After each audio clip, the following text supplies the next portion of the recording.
இந்த அருமையான கிறிஸ்துமஸ் பவனி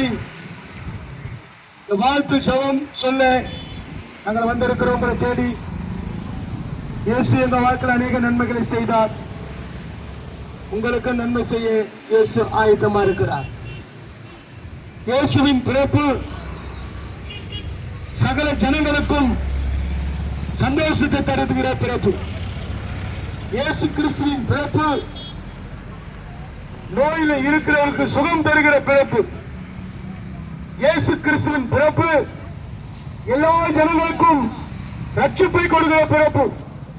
அப்படிப்பட்ட உன்னதமான தேவனுடைய பிறப்பு தான் இதனால நற்செய்தியாக சொல்ல வந்திருக்கிறோம்.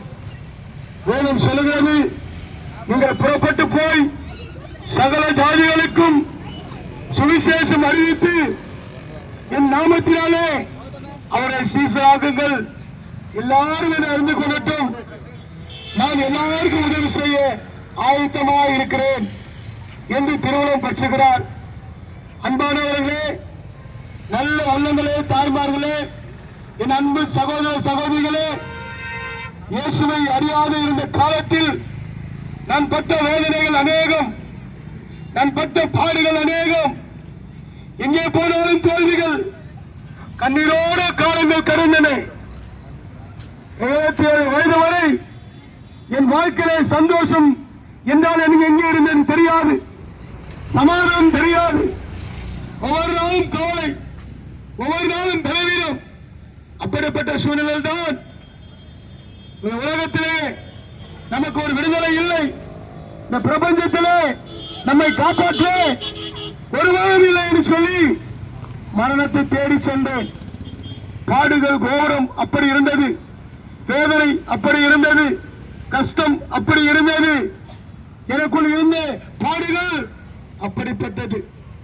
ஒன்றுமே தெரியாது இருந்த சூழ்நிலையில் மரணம் என்னை அழைத்தது. இந்த மரணத்தின் பிடியில் சுருக்கி தவித்துக் கொண்டிருந்த நேரத்தில் தான் இயேசு உதவி செய்வார். இயேசுவை அழைத்து பாருங்கள், அவர் உங்களுக்கு உதவி செய்வார். சொல்லப்பட்ட வார்த்தை நினைவுக்கு வந்தது. இந்த வார்த்தையை நான் நினைவு கொண்டேன்.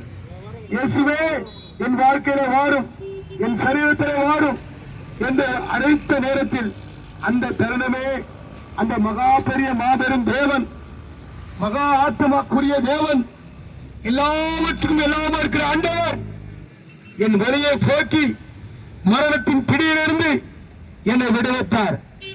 2002 மரணத்தின் பிடியிலே சிக்கி தவித்தேன், தோல்வியின் பயத்திலே சிக்கி தவித்தேன். எல்லாரும் கைவிடப்பட்ட நேரம், உதவி செய்ய யாரும் இல்லை. அந்த சூழலில் தான் இயேசு எனக்கு உதவி செய்ய தேடி வந்தார். இன்றைக்கு அன்பான அன்பு உள்ளங்களே, திருவள்ளூர் பட்டணத்தின் என் அன்பு சொந்தங்களே, இயேசுவின் பிள்ளைகளே, உங்களை நோக்கி இயேசுவின் பிறப்பு வந்திருக்கிறது. அவர் ரட்சகர், உங்களுக்கு ரட்சிக்க வந்திருக்கிறார், உங்களுக்கு உதவி செய்ய வந்திருக்கிறார். நீங்கள் இயேசுவை கூப்பிட்டு பாருங்க, உங்களுக்கு உதவி செய்வார். எனக்கு உதவி செய்த ஆண்டவர் உங்களுக்கு உதவி செய்வார். அப்படிப்பட்ட ஆண்டவர் தான் இன்றைக்கு பிறப்பின் நற்செய்தி சொல்ல இந்த கூட்டத்தை அவர் ஆயத்தப்படுத்தி இருக்கிறார். சுவிசேஷத்தை கேட்கிறேன், யாவரும் ஆண்டவர்களை ஒப்பு கொடுத்து பாருங்கள். நான் இங்கே அநேக பெரிய ஆட்கள் எல்லாம் சந்தித்திருக்கிறேன், அநேக தலைவர்களை சந்தித்திருக்கிறேன். ஆனால் எல்லாரும் உங்களை எங்களிடத்தில் சொல்வதில்லை தெரியுமா?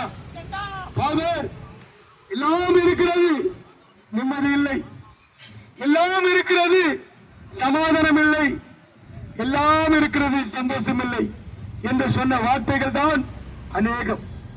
அந்த எல்லா வார்த்தைக்கும் இயேசு சொல்லுகிறார், நானே உனக்கு எல்லாவற்றுக்கும் எல்லாமா இருக்கிறேன் என்று சொல்லி உலக மக்களை பார்த்து சொன்னார்.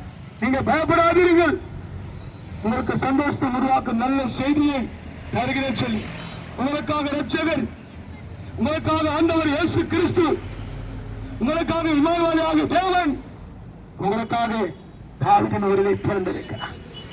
அவர் நல்லவர், அவர் உதவி செய்வார் என்று சொன்ன வார்த்தை தான் இந்த உலகத்தை நடத்தி கொண்டிருக்கிறது. ஆராய்ந்து பாருங்கள், ஏன் கிறிஸ்தவன் இஸ்ரேலில் இருக்கிற பெத்லகேமில் பிறந்தார்? ஆராய்ச்சியாளர்கள் சொல்லுகிறார்கள், அகவராட்சியாளர்கள் சொல்லுகிறார்கள், ஆராய்ந்து உலகத்தின் மைய பகுதிதான் இஸ்ரேல் தேசம். அன்பானவரே, இயேசு மையத்தின் ஆண்டவராக இருக்கிறார். அவர் எல்லாவற்றும் எல்லாமா இருக்கிறார்.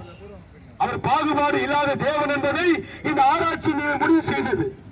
எல்லா அகவரைச்சாரத்தில் சொன்னாங்க, ஏன் இயேசு இஸ்ரேல் பிறந்தார், பெத்லகேமில் பிறந்தார், ஏன் இந்த இடத்தை தேர்ந்தெடுத்தார்னா, உலக பூமி வாழ்க்கையிலே, பூமி வரைபடத்திலே மையத்தில் சென்ட்ராக இருக்கிற மையத்தில் இருக்கிற ஒரு பகுதிதான் பெத்லகேம் என்று சொல்லி ஆராய்ச்சி சொன்னது. அன்பானவர்களே, இயேசுவின் அன்பு எவ்வளவு பெரியது பாருங்க. இந்த உலகத்தை என்றும் அவருடைய வரலாறு தான் இந்த உலகத்தை தாங்கி பிடித்துக் கொண்டிருக்கிறது. இயேசு கிறிஸ்துவின் முன், இயேசு கிறிஸ்துக்கு பின் என்றும் இன்றைக்கும் வரலாறு இருக்கிறது. அதை யாராலும் மறைக்க முடியாது, மாற்ற முடியாது. இன்னைக்கு அநேகர் ஏளனமாய் சில காரியங்களை சொல்லலாம்.